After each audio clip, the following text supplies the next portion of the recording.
Hey guys, so in this video I'm going to show you 6 low back strengthening exercises that will help to make your lower back stronger.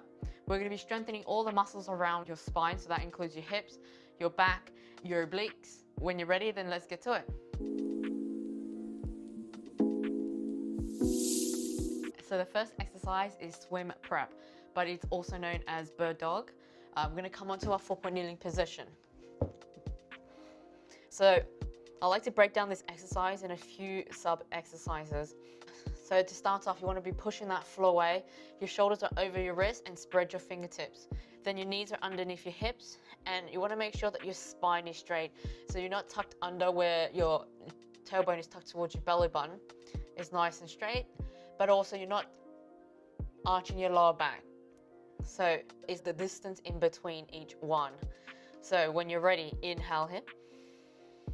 Then as you exhale, you're going to extend one leg at a time and bring it underneath your hip. Over to the opposite side, we're going to extend. So the reason why we do this is because this really engages the core, but also when you extend your leg out, you notice whether or not your hips, do they kind of lift up or can they stay nice and level? And if your hips lift up as you extend, this means that you're not engaging your core here and keeping your pelvis nice and level. So let's do that a few more times. Good. On your next one, you're going to extend your leg out, then you're going to lift it up to hip height.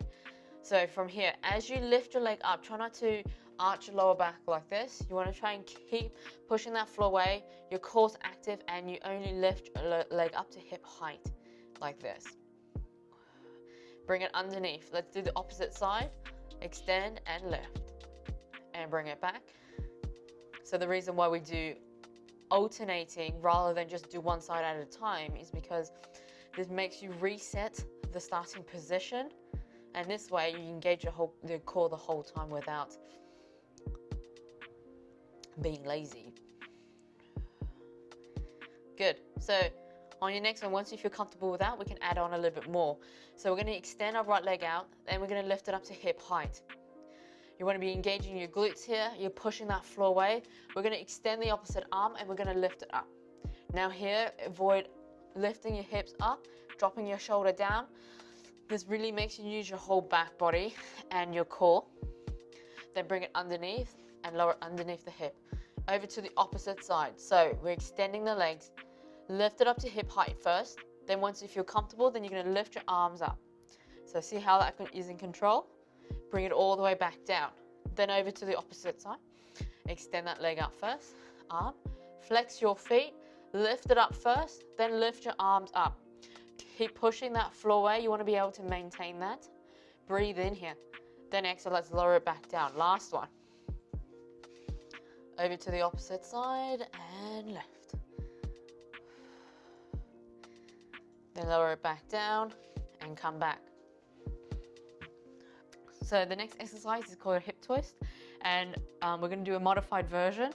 We're going to be lying on the floor, and this basically just strengthens the obliques, but also makes you pay attention to where your lower back is. The first option is to lie on the floor completely, like so. So you're lying naturally on the floor here. You've got that space underneath your lower back, so you've got that natural curve in that spine. Just relax the shoulders and just lie naturally. Now let's bring your legs up into tabletop position. You're going to squeeze your ankles, knees together, thighs are together. Pull up your pelvic floor and draw the core in nice and tight. So already you really feel the core engaged and your spine is nice and strong here. We're going to rotate our legs over to our left-hand side or any chosen side you like. You want to keep your knees stacked, ankles stacked, and hips stacked. So everything stays exactly the same. We're moving all the way here. Then we're going to circle from our hip away from our belly button and then come all the way over to the opposite side. Then bring it all the way back to center. Let's do the opposite. Keep the core tight. Roll all the way over. Then we're going to circle that hip. So as you circle your hip, notice whether or not you start to arch your lower back. Here you might notice that your back of your ribs are off the mat. You want to keep your back of your ribs touching the floor.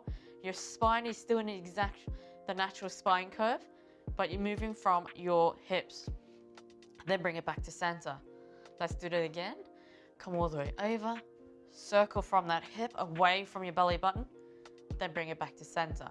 And again. And back. Now, if you want to add more resistance, you can have your legs slightly straighter or straighter. So our third exercise, we're going to be lying on the floor.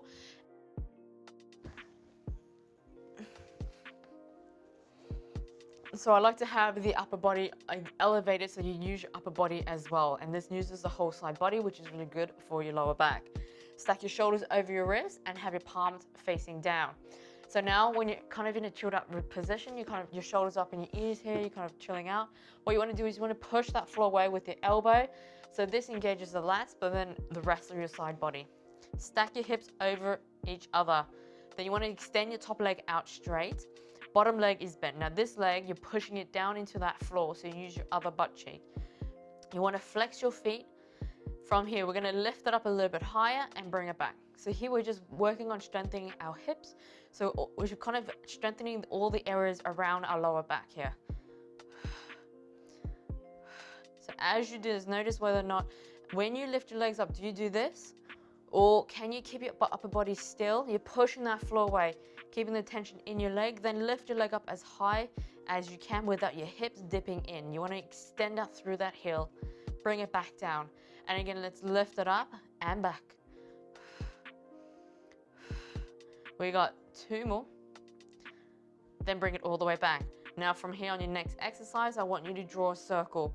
Your leg's gonna be at hip height. You're gonna draw a circle with your heel, semicircle in front, then semicircle back behind you.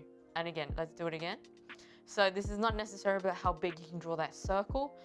It's really if you can maintain your upper body nice and still, if your hips move or can they remain still. We got 1 more. Then lower it back down. So you want to do the opposite side. Our last exercise, we're going to be lying on the floor. And this is called swimming. So you're going to lie on the floor, pubic bone and hip bones are pushing into the mat here. Draw your core up and in. Then extend your arms out nice and wide. And have your legs hip distance apart. I like to break this exercise into a few sub-exercises first. I'm going to show you one and then we can do the full thing. So just remember it's opposite arm and leg. Place your forehead on that floor. So inhale, roll that marble forward. As you exhale, you're going to extend. You're going to lift your leg up and your arm and leg up. You're going to lift your chest and your sternum. And you're going to come into an extension. You're squeezing your butt here. You're extending out through the toes and fingers. Breathe in here. And exhale, come back. Over to the opposite side. Inhale, roll. Exhale, lift. Arms and leg. Come up to an extension. And then let's come back down. Let me show you that again. Exhale, lift. So here, as you extend up, you don't want to be rotating your torso. You want it to be nice and straight. This actually uses your stabilizing muscles that run along your spine here. Then bring it all the way back down. And again. Exhale, lift. And let's bring it all the way back. The full version is when you come up and you stay lifted here. So let's do it. Inhale, let's roll that marble forward. As you exhale, you're going to lift both your arms and leg. From here, you're going to start to flutter your arms and leg up and down. It's not about how big you can do it. Just make sure that there isn't any rotation in your torso. Up and down. You want to be breathing into your back body here. Last one. Bring it back to center and come all the way back down. If you found those 5 exercises useful, then give the video a thumbs up. Let me know that you liked it. Leave a comment below with any suggestions or requests. If you want more videos like this and videos to improve your posture, mobility, and build on your core strength, then subscribe to my channel and I'll see you in the next one.